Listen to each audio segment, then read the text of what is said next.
Welcome to Behind the Curtain IMO. I'm Betsy Jordan. So I'm very interested in knowing what you think about what is happening in the political landscape during this election.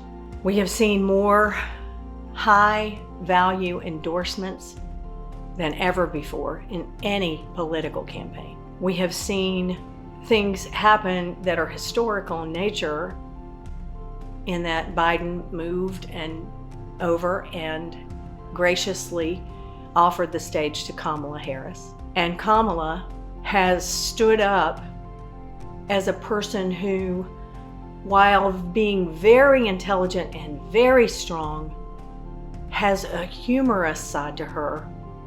And she is happy. She can access that joy in herself.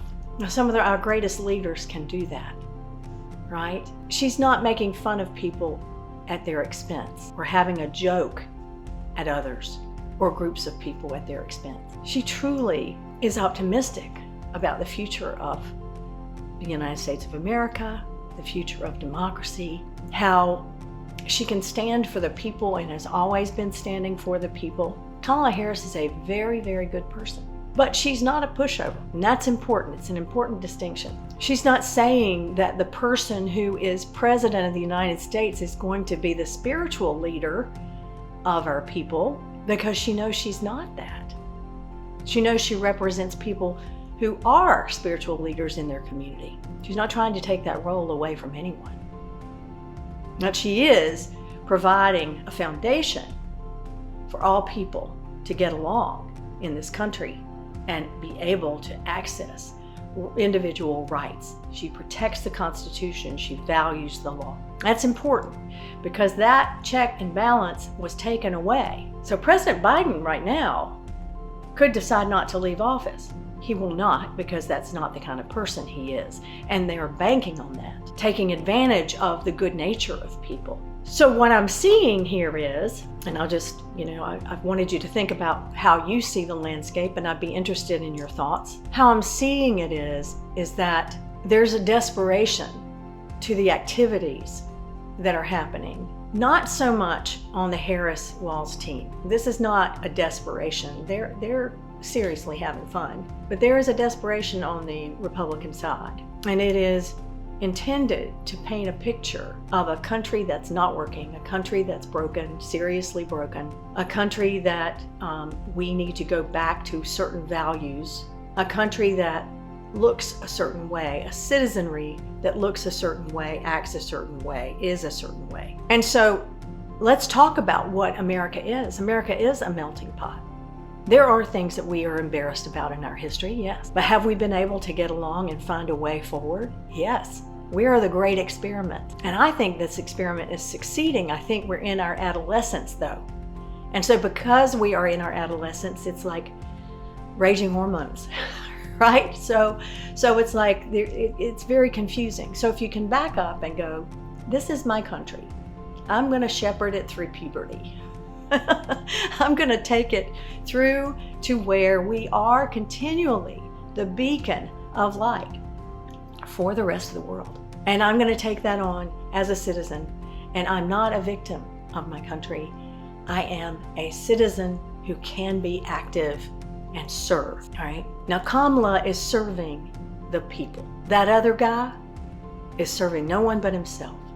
In fact, the people who were serving with him, who had respectability, who had credibility, who had a wealth of experience, they are saying he's the most dangerous man alive right now. And what they mean by that is he has no love for the law.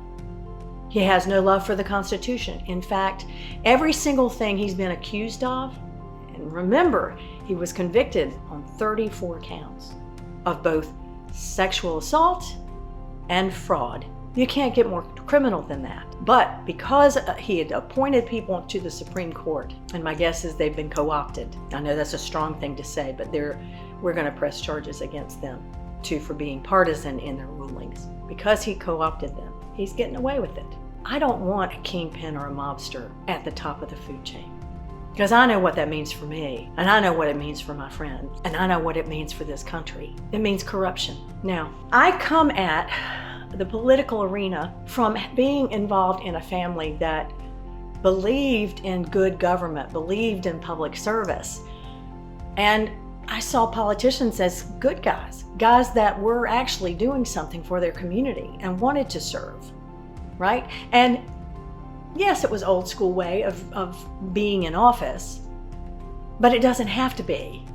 There's still people that are in office today or running for office today that are good people and want to do right. And at its very base, that's how I see all people who are running. It is not a fun job to run for office, right?